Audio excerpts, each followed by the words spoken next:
Conversations podcast.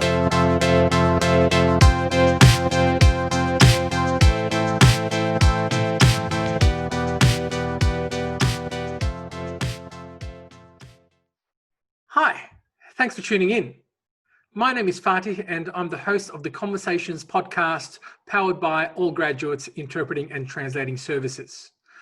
I really hope you're enjoying our podcasts.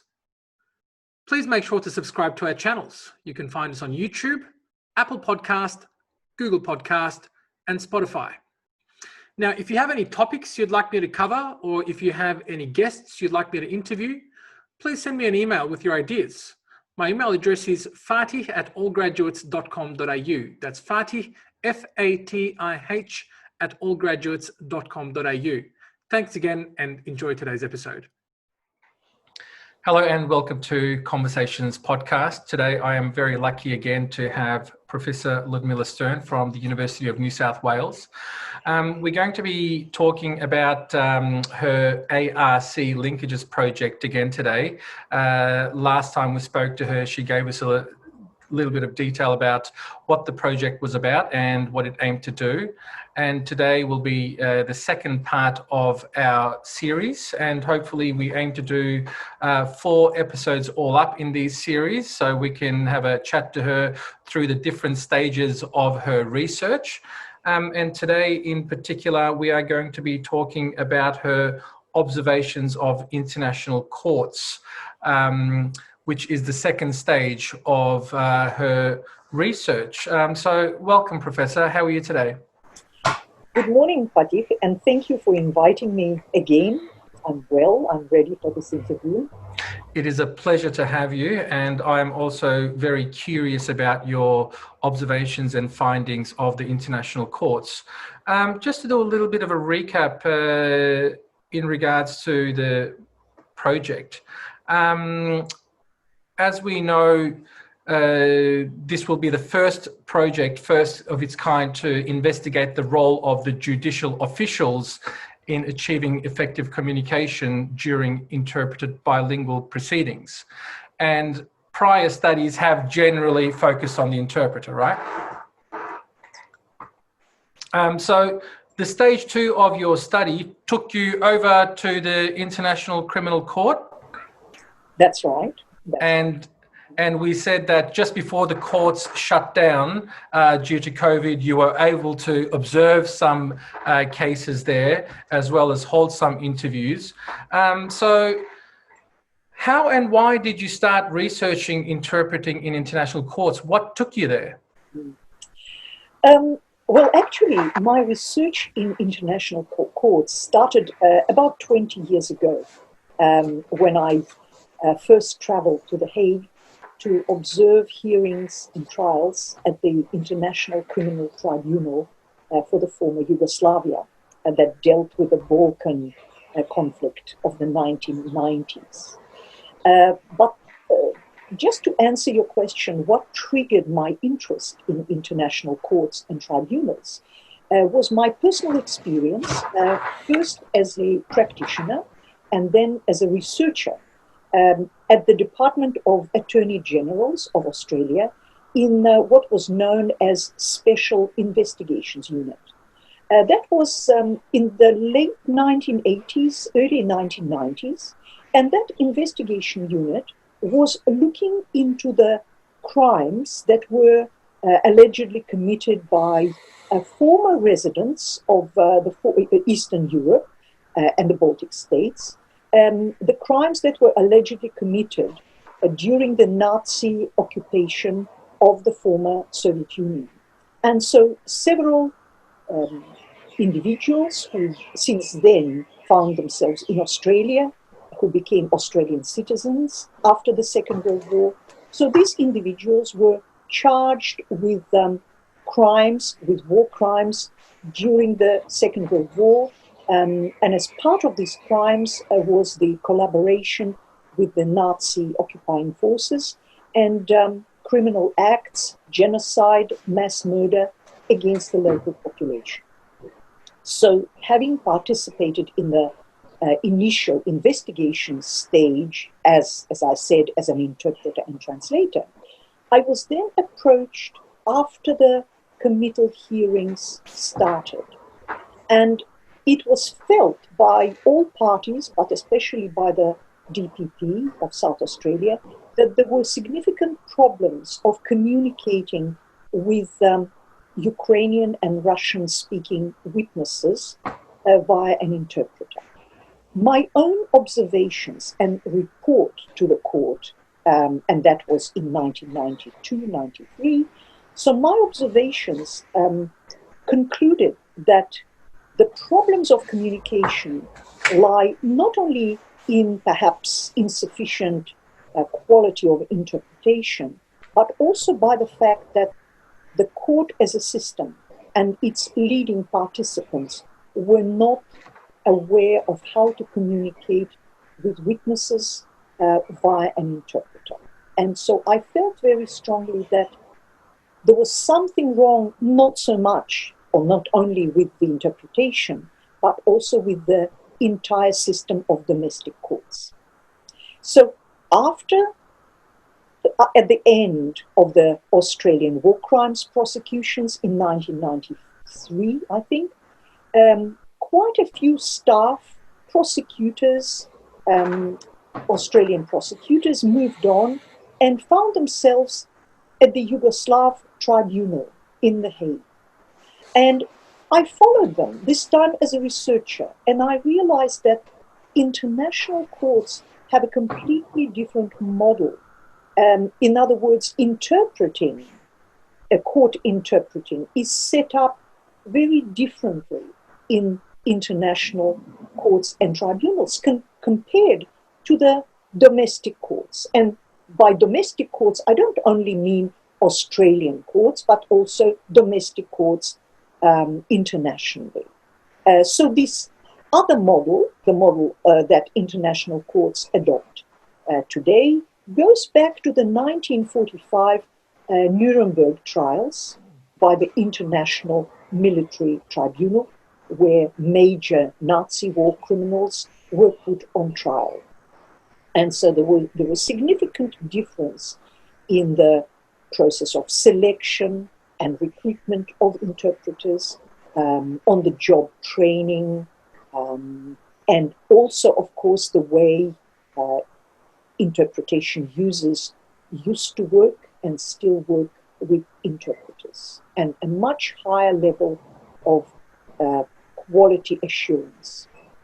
So that was, I think that was the start of my investigation at international courts and tribunals. So there was quite a high standard set in 1945 during the Nuremberg trials there then, wasn't there?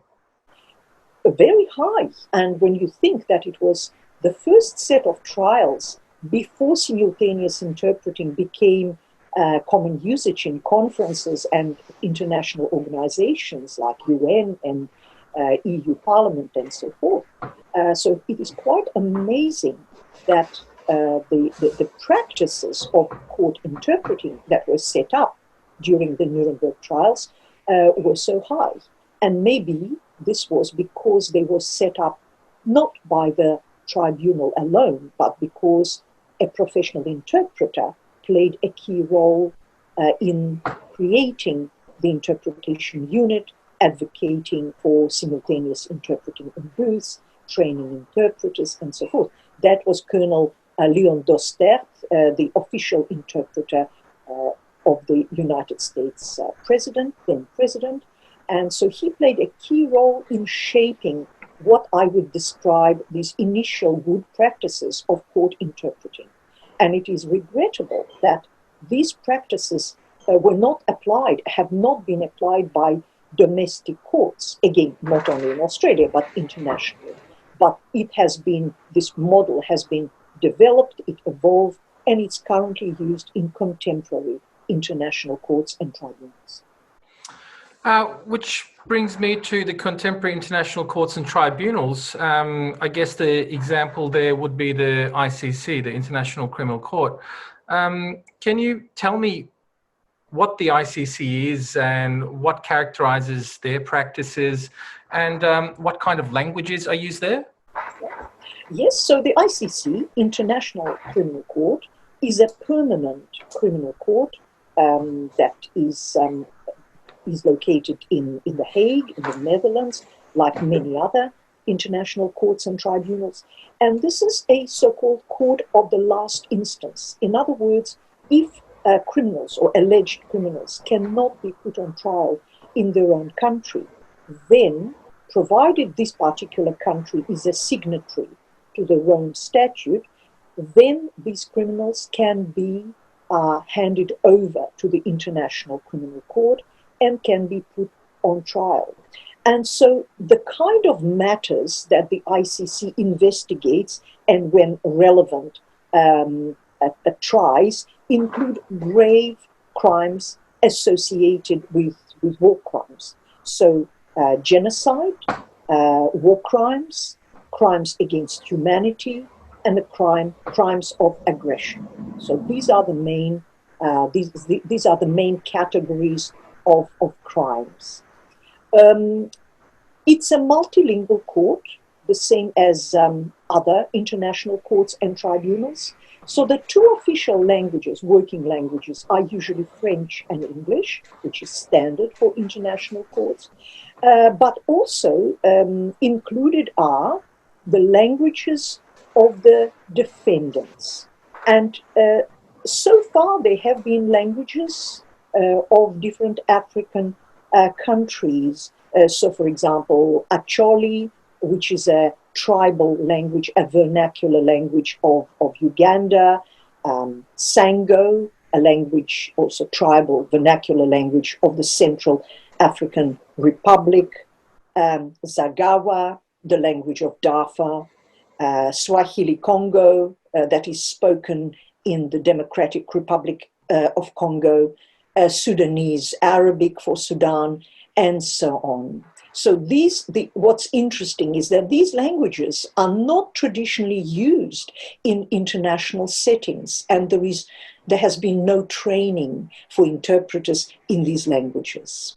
So that's a sort of a backdrop to what the ICC does and how interpreters who have not been trained in these particular languages are brought in to this International Criminal Court.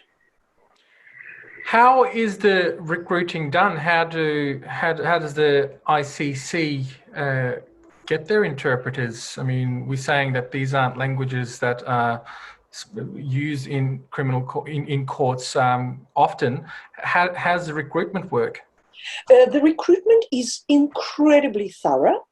The positions are advertised on the needs basis, and they are advertised online by the International Criminal Court, and the recruitment is international. So there is quite a lengthy stage-by-stage process of initial interview, whereby the candidates have to demonstrate their fluency, advanced proficiency in both languages. So one of the languages of the court, French or English, and this particular language. And so let's say if the language is spoken in a country that used to be a former French colony, like DCR or DRC or Central African Republic, then the colonial official administrative language is French. So we are looking at the combination of French and this other tribal language. If it's a country like Uganda, where the colonial language is English, then it's a combination of English and, let's say, Acholi. So the candidates have to demonstrate their high proficiency, native proficiency in both languages.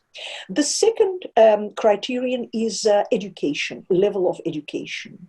So it's preferable that the candidates have some kind of education, tertiary education, that involves one of these languages, but often it is not possible. And so if the pool of suitable interpreters is very small, then clearly the requirement of tertiary education goes down. So let's say with Zagawa, which is a language which doesn't even have literacy. So in that case, there have been incidents where a future interpreter would have high school education. And that's not all. So future interpreters are brought in, they are flown into The Hague, into the ICC, and they have to sit for a test. They are not expected to have skills in simultaneous interpretation, but they are tested for consecutive interpretation.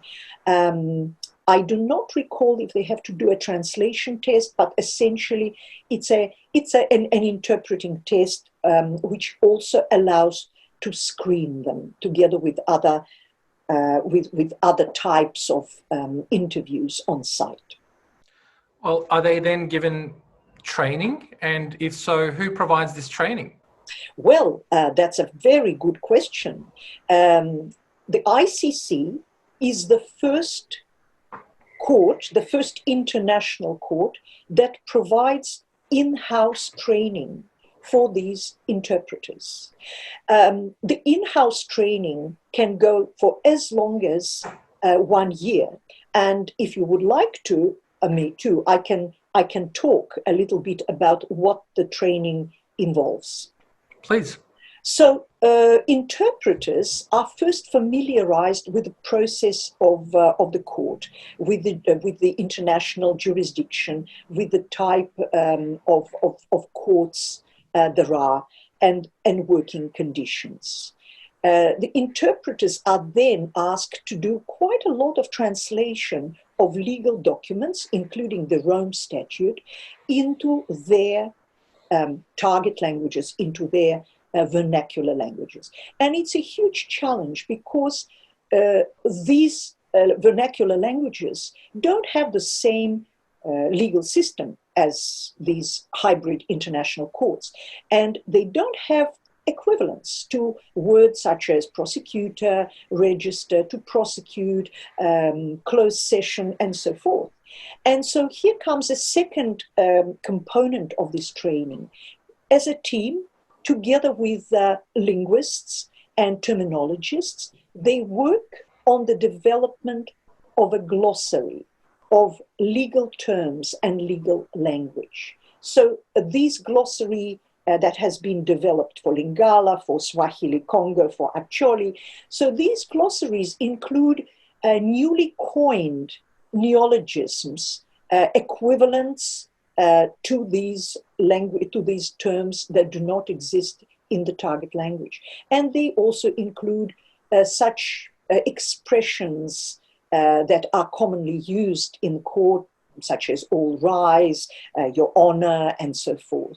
So the third component is the actual training in simultaneous interpretation. Now, most of the candidates have had some kind of a interpreting experience in the past, maybe between English and French, or English and another established international language, but not a combination between English or French and their vernacular language. So they are working in the mute booths. They are trained by their senior fellow interpreters, who are usually French-English combination interpreters, who have been trained in training the interpreters. And so they discuss all sorts of challenges. They are trained in various interpretation skills. And at the end of the training, they have to sit for an exam. And if they have passed this exam, then they become court interpreters. They use the term paraprofessional interpreter, which is very different from the former paraprofessional qualification by NATI. By paraprofessional, they mean that these are novice interpreters who have never worked in courts, and so their main task is to interpret the evidentiary part of the trials. So interpret the evidence given by the witnesses and the interaction between judicial officers, the lawyers, and the witnesses. But of course, in reality, they have to interpret everything. They have to interpret what other highly trained French, English interpreters interpret. To be honest with you, I'm quite envious of the training that they get. I want to bring us back to your observations of the court there. How was the working conditions of the interpreters, and also did they get any briefing? Did they get any chance to prepare? I know in Australian courts, it's very hard to get any kind of briefing. You kind of don't even know what you're walking into until you go to the court on the day. So did they get that kind of briefing and preparation material? Yeah. Well, you just said that you feel jealous about the training. Just wait until I tell you about the preparation and briefing. So interpreters work in booths, and I may not have made this absolutely clear. They work in booths with interpreting equipment, with the consoles, microphones, headphones, like like conference interpreters do. The working conditions are excellent. So I will begin by saying that they work regulated hours. So they have regular breaks for morning tea, for lunch, for afternoon tea. If they are asked to work past the time, they are asked whether it's acceptable for them to stay longer. And clearly it happens. There is often a need to stay longer. Now, interpreters get briefed in great detail. Before a case is opened, before a trial begins, there is a briefing. The court conducts a general briefing for all the participants to the court, for the lawyers, for the court officers, for those who are taking the court records, and of course for the interpreters. So they are getting the broad picture. But moreover, they have access to a variety of documents that are going to be used. So they get all the case-related documents in advance. Preliminary witness statements that had been given during the investigation, expert witness statements, and it is their obligation, it's part of their job. They are employed on a contract basis, but full time. And so part of their job is to thoroughly prepare for the trial. And so they have access to all these case-related documents. Moreover, during the actual trial, as the documents are tendered, interpreters also have access to these newly tendered documents. I will talk about the opening addresses, closing addresses, perhaps a little bit later, because it gets more complicated. Well, I'm definitely jealous now. I mean, just even having access to this information will increase the quality of interpreting so much in Australian courts. I mean, as a practicing interpreter as well, I know for sure that we don't get nowhere near this amount of information before a trial actually begins. Do you think we will ever get to a stage in Australia where something like this could happen? We get a briefing as an interpreter and get a general idea of what the trial is going to be about? Look, I think if you remember, we discussed last time the recommended national standards, which is your bedside book. Recommended national standards recommend precisely that. It's a very detailed document that provides standards and recommendations for each participant of the court, beginning from the judicial officer, a judge or a magistrate, to the lawyers, the interpreters, court reporters, and it is probably the most detailed and most articulate document that has been created in this regard. Now, in fact, I would go further. I would say that recommended national standards are a lot more detailed in terms of how to speak via an interpreter, what to do, what not to do. It's much more detailed and prescriptive than any document I have seen internationally. International courts and tribunals don't have such documents. They might have a 10-pointer for interpretation users, but they don't have such incredibly advanced and detailed documents as the recommended national standards. Now, the question is, will the users of interpretation start following and applying these principles? And if not, why not? So in our current project, which we started, as you know, from the beginning of the year, and last week we started our first observations in the magistrates' courts of New South Wales. So the question is, do the judicial officers and other participants adhere to the recommended national standards? And will there be some sort of an enforcement, which does not exist up till now, but will they begin to adhere to these principles? We understand that Australian domestic courts are probably not going to start taking the responsibility for the interpretation training, for the training of interpreters, but certainly it would be great to see some training of the interpretation users, including the judges and the magistrates. And it's already happening. It's already happening. But perhaps some form that makes the application of the application of the recommended national standards, perhaps they should be mandated in a much stronger way than they have been up till now. And I'm sure that if this is the case, Australia will see the results very soon. I hope so. And I know that is also a part of your research as well, to make sure the standards are being applied, if they're being applied.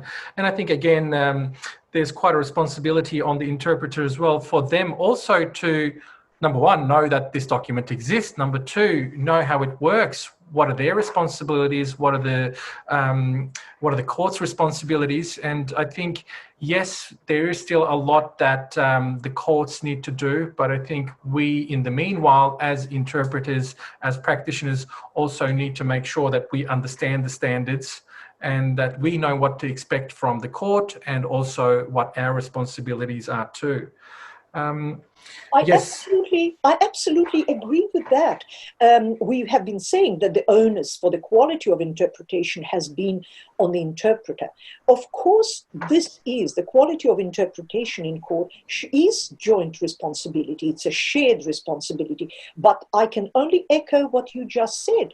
Interpreters should be aware of what they are entitled to. As in the international courts, they should feel free, and they are often encouraged by the judges and magistrates, but they should feel free to interrupt the proceedings, to address the judge or the magistrate if there is something they don't understand, or if they need a repetition or clarification, or if they need to make some sort of a commentary or provide an explanation.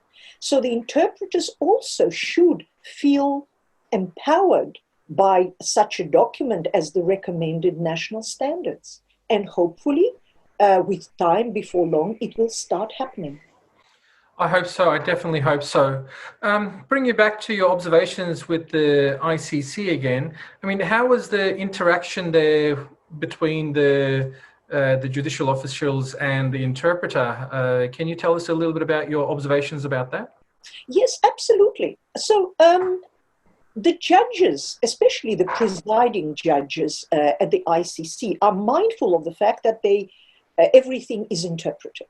The entire proceedings are interpreted. And some of them are non-English speakers, are non-French speakers, so they are also speaking their non-native language. And these judges in particular are mindful of the process. And so in addition to modifying their own communication style, they will slow down, they would speak more slowly, they would repeat, they will sometimes ask a witness if the question is clear to them.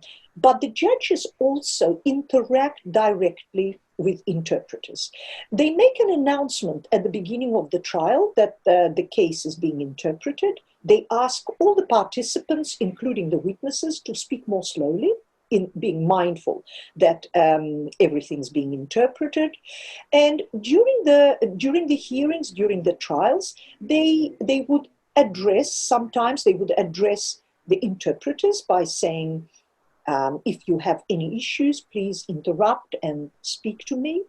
And in fact, interpreters do interrupt the testimony, and they will speak either directly to the judge, or they would speak into the English or French channel and say something like, interpreters request for the speaker to slow down. This usually happens when the lawyers speak. The lawyers are fast speakers and they forget that they have to slow down.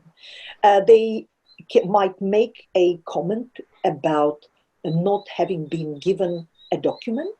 So, for example, if a counsel has not provided their opening or closing address, and if they present their closing or opening address at a fast pace, then the interpreters would interrupt and they would say that the interpreters have not been given the documents. They would ask for repetition in case of some technical problems, if a witness is not speaking directly into the microphone. So yes, they feel free to speak to the judge. And in fact, the reason why they feel so comfortable to do so is that they are trained to do so during their preliminary training. Well, they're trained to do so. The court officials are trained to expect it. Okay, and they all come together before a trial, like one big happy family, to, you know, be informed about the briefing and the preparation and all the official documents that are going to be used. And you're saying that the interpreters can interact. Now, just in regards to the technicality of it, I mean, trying to bring it back to the Australian context again, we don't have booths. The interpreter is usually situated next to the non-English speaker, in most of the cases interpreting via chuchotage. So with the ICC, they're in a booth, there's technology, and so who hears it? How do they actually say, can you please repeat, can you please slow down? Do they have earpieces, the prosecution and the judge, or is it the actual court court clerk, for example, that has to remind them? How does that work? Because I don't see it happening in Australian courts, to be honest with you. I mean, I'm being pessimistic, perhaps, but you know, it's quite a scary environment for an interpreter if you're in the county court or the Supreme Court, and I have never been able to honestly put my hand up and say, oh, excuse me, interpreter speaking, prosecutor, can you please slow down? Can you please repeat that again? I mean, how does it work over there? And how do you think it can work here, because there are no booths? Yeah. How does it work there? First of all, an interpreter, everybody wears headphones, everybody has microphones, so the speaking, the hearing is all done, the communication is done electronically. So if a booth wants to send a message, and usually a message goes directly to the judges, they would speak into the English channel. So whoever is, and because there are teams of 2 or 3, so one of the interpreters can turn on the English channel if the presiding judge is an English speaker, and speak to the channel. So the interpretation stops, and the judge and everybody else would hear an announcement, something like, please the counsel slow down, or the interpreters request the counsel to slow down. And so then the presiding judge picks up this message, and he or she would say something like this: there's been a request from the interpreters for the counsel to slow down. And in most cases, the counsel would say, my apologies, Your Honor, I will slow down. Now, can this happen in Australia? I think the way currently, with no equipment and not even remote equipment with an earpiece or a microphone that would take the interpreter away from the dock, away from the offender, it is very difficult. And there is a very low interpreter visibility in our domestic courts. When an interpreter interprets in the consecutive mode on the witness stand next to a witness, there is a higher visibility. And so then it is easier for the interpreter to ask for repetition or clarification. But nobody takes notice of the interpreter who does chuchotage in the dock or next to the defendant. And the speakers, whether they are prosecutors or defense counsel, they are standing with their back to the court. And so there is also a huge problem of acoustics, poor acoustics. And there is a background noise, there is a hum. So the interpreters who sit next to the offender, they don't have headphones, they don't have any means of communication that would allow them to be seen or heard by other participants.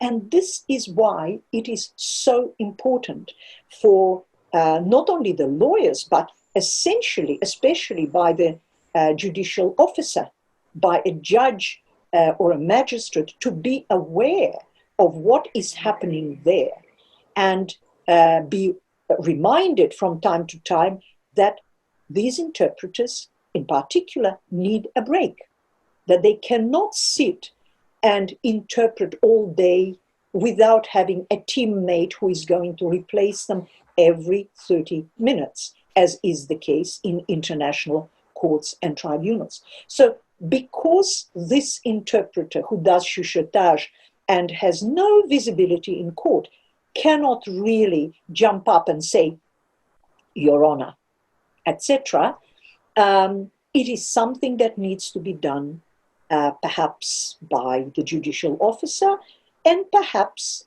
by the court officer. So just recently, when I was doing observations at the ICC, one of the presiding judges said to the court officer,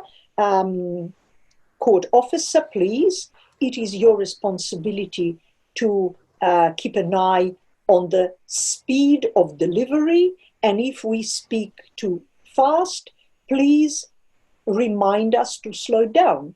We will not be offended. We take it that it is your responsibility to oversee this.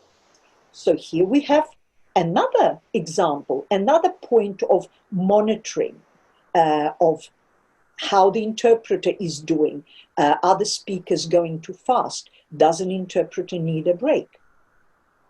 So there are probably, again, going back to the question of joint responsibility, perhaps the courts could have a closer look at who could monitor working conditions of interpretation, or of interpreters.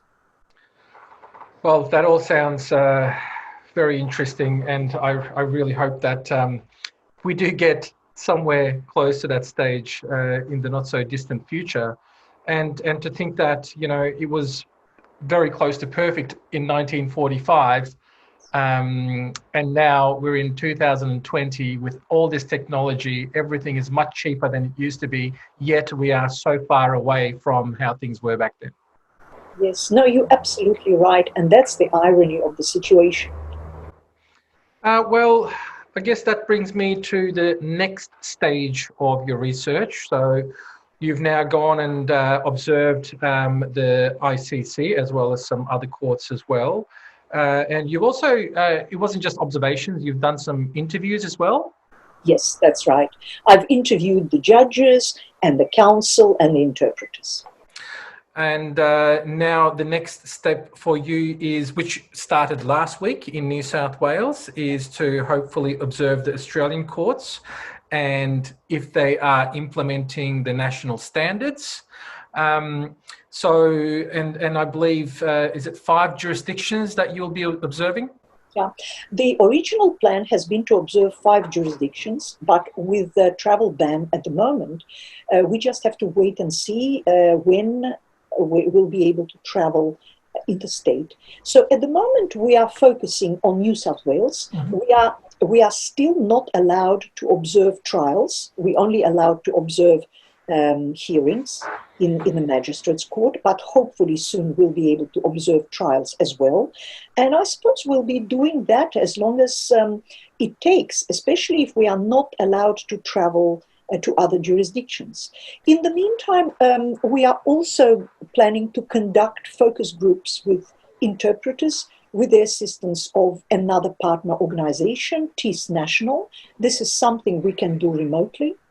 Another partner organization, OZIT, is planning to conduct a large survey of interpreters on their observations of whether the recommended national standards have been implemented. So they will be canvassing that question from the perspective of interpreters, OZIT members. And that came as a request of the author of the recommended national standards, the Judicial Council for Cultural Diversity, another partner organization. So we are quite, right now, we are quite involved with our partner organizations. And of course, thanks to all graduates and you, we also have the opportunity to talk about our research and inform the wider community, professional and general, about what the problems are and how we propose to observe, to study the current situation, and how, with the help of our research, we hope that things will also improve in terms of the implementation of the recommended standards, but also how the whole environment, court environment and court culture can improve when working with interpreters and non-English speaking defendants, accused and witnesses. And thank you so much for coming on and talking about this, because usually, I guess, talking broadly in regards to the practitioners, usually we will find out after the studies are finished and then the recommendations are done, and then we'll hear about it once it's all finished. But now we can actually be there during the process, and it's so exciting to be here with you on this journey and to see how things are going, hopefully. So thank you very much for letting us tag along to your research journey. Well, thank you very much, Fatih. Thank you for interviewing me in such an informed way. And I do hope that our research, that we can follow up and update you, all graduates, as our partner organization and a wider community about different stages of our research, and share our findings and our recommendations with you. Thank you. Just quickly, the end goal here, you'll be writing some recommendations again, I believe? Absolutely. Yeah, absolutely. And do you think the national standards might be updated after these recommendations? Yes, look, this remains to be seen. I think national standards is a living document, and I think, well, for example, with changes such as NATI's changes of the system of credentialing, they will definitely need to be changed. One of the important aspects will be the introduction of specialized legal interpreter credential. So at that stage, recommended national standards have to catch up and introduce the information about this level of credentialing. And I think the same will happen with other aspects as practices evolve and change. My main hope is to make sure that recommended national standards are implemented, that they do not remain on paper or in their electronic form, but that something can be done. And maybe part of our recommendation is to advise judicial officers and courts on the best ways of implementing recommended standards. And like you said, hopefully maybe even mandating it. That would be good, but I'm realistic. I'm realistic about that. Yeah. All right. Professor Ludmila Stern, thank you so much. I look forward to the next time I see you, which might be in a few months' time, maybe, hopefully sooner rather than later. So thank you so much again. And it was such a great pleasure talking to you again. Thank you. And thank you. Thank you very much, Fatih. Bye-bye. Bye-bye.